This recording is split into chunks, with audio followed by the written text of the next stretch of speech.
Hey everyone, welcome back, or even to the channel. I'm sure all of you by now have probably heard about the Five Nights at Freddy's collaboration coming into Dead by Daylight this summer. If you haven't yet, you're probably living under a rock, or you're not interested in FNaF or Dead by Daylight. And if that's the case, what are you even doing here? Either way, I'm not here to announce it, but I am here to give a concept of what it should look like. There's many concept videos out there, but this one is mine. There'll be a few parts that probably overlap with those other concepts, but either way, I'm going to try and be original here. So with all that said, let's jump right into it. First off, let's talk about the killer. You can't have anyone be, dead by daylight if there isn't one. The killer for this collab is such an obvious pick, and I would honestly be surprised if Behavior doesn't implement him into the game. That being Music Man! No, I'm just kidding. It's gonna be Springtrap. It's so obviously going to be Springtrap. He has been one of, if not the most anticipated killer to ever come into Dead by Daylight. Even a few years ago, people would be high in their copium hoping FNaF would someday come. Trust me, I know that feeling. Springtrap and FNaF in general coming to Dead by Daylight is probably gonna change the game forever. Hell, it's probably gonna be the reason Behavior is actually making this 3-week pushback on all the updates to improve the game, which I'm glad they're doing anyways. But either way, let's get into the meat of this burger, starting with his bio. Part 1. The Entrepreneur. William Afton, a name whispered in hushed tones, was once the co-owner of a successful franchise known as Fazbear Entertainment. The most notable establishment being Freddy Fazbear's Pizza, where fantasy and fun come to life. But beneath the cheerful facade lurked a darkness that consumed him, a twisted desire for immortality. He became a monster, a predator who preyed on the innocent. His victims, their lives tragically cut short, became trapped within the very animatronics that performed within the establishment, their tormented souls fueling his depravity. Part 2. Springlocked. Afton's reign of terror came to a violent pause when he met his own tragic end, a victim of his own twisted creations. He was killed in his own springlock suit while hiding from the victims that tormented him. Yet, death was not the end for him. He was sealed in the safe room of the One Joyous Pizzeria. 30 years later, after this incident, he was reborn as Springtrap, a grotesque amalgamation of a man and machine, forever bound to his past sins. He was discovered by workers in the very back room he met his gruesome demise in. Part 3. It Burns. After he was discovered by the workers, Afton was then brought to a new up-and-coming horror attraction, Fazbear's Fright. This new attraction was built to be a reminder of the twisted events as well as the old memories from the old Freddy Fazbear's Pizza. Little did they know, they were bringing in a literal monster. A week before the Fazbear's Fright's opening, a night shift worker was hired to make sure systems are working, and be a part of the show. Lo and behold, the night shift worker was actually Afton's son, Michael. Michael, being on a constant search for his father, was well aware of his past, and burned the whole pizzeria to the ground. Little did Michael or William know that this wouldn't be their last meeting. Part 4. Connection terminated. After the unfortunate fire that burned Fazbear's Frights to the ground, Afton arose from the ashes and was now free to do whatever evil he feels. However, it wasn't long until he was lured into another death trap by his old business partner Henry Emily. It was a deceptive calling. He knew it was a lie the moment he heard it, obviously, but it was intriguing nonetheless. Henry brought them all back, all those little souls trapped in prisons of his making. They don't even realize that they're trapped. Their lust for blood, coupled with his extensive knowledge of the cerebral network that exists within their animatronic shells, has allowed Henry to lead them all in endless circles, chasing the cries of children in some unseen chamber, always seeming so near, yet somehow out of reach. Yet for Afton, the darkest pit of hell has opened to swallow him whole. The fire was lit, but then all Afton saw was a dark fog. Now that we have the lore and bio stuff out of the way, let's discuss the actual gameplay for the attraction. For his killer power, Springtrap will have Phantom Distortion. This power will trigger one of many Phantom animatronics to spawn, and of course, they are Freddy, Chica, Puppet, Mangle, Balloon Boy, and Foxy. The Phantom animatronics will roam around the trial map similar to how the Resident Evil zombies do, or the knights that the little knight guy spawns. and they will cause a debuff to the survivor. These debuffs can vary from smaller skill checks to slower walking or sprinting, and even cause survivors to scream and reveal the aura to the killer for 10 seconds. And finally, we have his perks.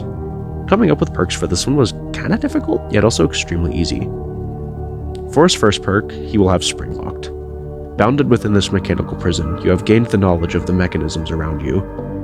With this perk, you will be able to put generators into a locked state for 15, 30, to 45 seconds. While Spring Locked is activated, instead of destroying a gen when a survivor misses a skill check, the gen will instead be blocked by the entity, and slowly start regressing. For a second perk, Afton will have Sense of Agony. Experimenting on the souls of the dead has made it possible to track them. Sense of Agony makes blood pools significantly bigger and makes it where they last double the amount of time they normally last. And last but not least, I had to include this one, we have I Always Come Back. Being able to escape death has improved your abilities in the realm of the entity. I Always Come Back will trigger if you are in a chase with a survivor and you miss an attack. When you miss an attack on a survivor, I Always Come Back will trigger and grant the killer 15, 20, to 25% bonus haste speed for 5, 8, or 11 seconds. This peak has a cooldown time of 100 seconds. Now for the second part of this video, I'll be talking about the survivors. And no one better to fit the survivor role better than Michael Afton. He's literally the son of the attraction. Many people believe that Mike and Vanessa from the movie would be a good fit, but I'm saving the movie characters for a part 2 of this video. And it's honestly really hard to say what Michael Afton would even look like, since the only canonical appearances we have of him are the minigames and that one mirror scene from Sister Location. But with that said, I got Rebbit to make a version of him for us. Part 1. Childhood. Michael, as a child, was often a bully, particularly towards his younger brother Evan. Egged on by his friends, Michael frequently tormented Evan, knowing his brother's intense fear of the animatronics at Fredbear's family diner. This culminated in the horrific incident of 1983. As a cruel prank, Michael and his friends lifted Evan up to get a closer look at Fredbear, but Evan was accidentally shoved into the animatronic's mouth. Fredbear's jaws clamped down, resulting in Evan's critical injuries and eventual death. Michael was present and witnessed this tragedy, a guilt that would haunt him for the rest of his life. Part 2. The Night Guard. Years later, under the alias Mike Schmidt, Michael takes a job as a night guard at Freddy Fazbear's Pizza. This seemingly mundane job was likely a deliberate act. Some theories suggest he was sent by his father to monitor the animatronics or to clean up any evidence of William's sinister activities, but others believe Michael was drawn to the location out of a morbid fascination of a subconscious desire for punishment. Regardless of his motivations, he survives the week, facing the haunted animatronics possessed by the spirits of William's victims. Part 3. Searching for Answers. Michael returns to Freddy Fazbear's Pizza, now a dilapidated horror attraction called Fazbear's Fright. Again, under a false name, he works as the night guard. This time, his purpose seems clearer: to find his father. He knows William is out there, somehow connected to the horrors of the past. During his time at Fazbear's Fright, he encounters Springtrap, the decayed suit containing William's trapped spirit. By the end of the week, Fazbear's Fright burns down, but both Michael and William survive. Part 4. The Sister Location. Driven by a need to understand his father's actions and possibly to free his sister Elizabeth, who was killed by Circus Baby, Michael takes a job at Circus Baby's entertainment and rental. He's guided by the seemingly helpful AI hand unit and interacts with the animatronics, unaware of their true intentions.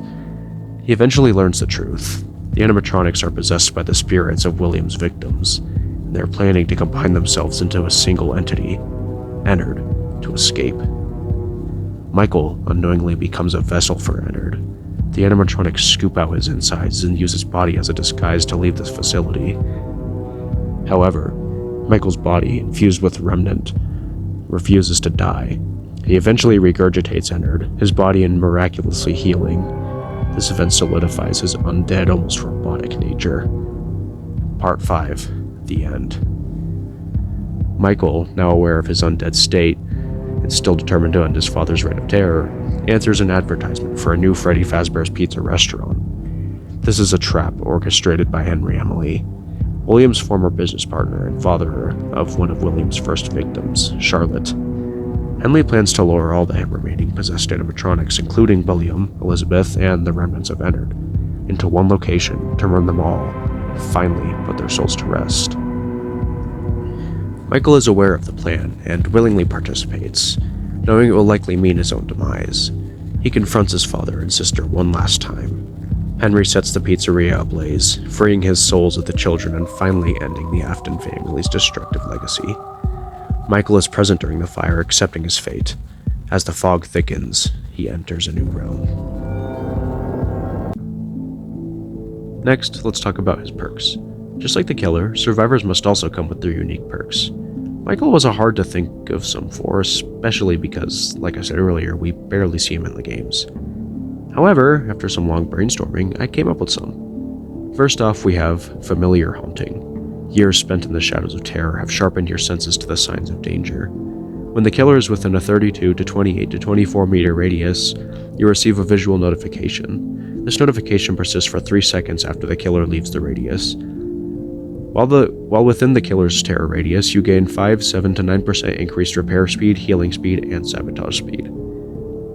Second, there's lingering resolve. Despite the horrors you've faced, a stubborn determination keeps you going, especially when helping others.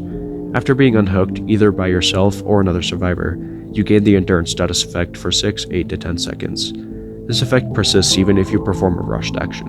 When you unhook another survivor, they gain the endurance status effect for 6, 8 to 10 seconds as well. And Michael's last perk will be, I will put you back together. Once per trial, when you are put into the dying state by a basic attack, you have a 50, 60 to 70% chance to automatically recover to the injured state. This effect can only be triggered once per trial. After this effect triggers, you suffer from the Oblivious status effect for 45, 40 to 35 seconds. Now that we're done with the core playable characters, let's talk about the map. We can't have a new Dead by Daylight collab chapter without a new trial map, right? This one was also an easy decision. Fazbear's Frights. What a better place for Springtrap to roam around than in the halls of his very own horror attraction. Obviously, the FNaF 3 map alone isn't big enough to fit the scale of a standard DVD map, so I think it'd be a good idea to have an outside as well. Not sure exactly how it'll look, but since Scott and Behavior are working on it, I know it will be good. Well, that brings us to the end. I also cannot wait for this collab to drop this summer. We'll see our first look at the drop during the PAX East event on May 9th. I am still slightly disappointed it wasn't Fortnite. And if you watched my channel during that whole fiasco, you definitely know what I'm talking about. But regardless, I'm almost more excited about it being Dead by Daylight because of how much I've been playing it lately and because of the potential. They have the ability to lean into that horror aspect more, and have the characters stay true to the lore.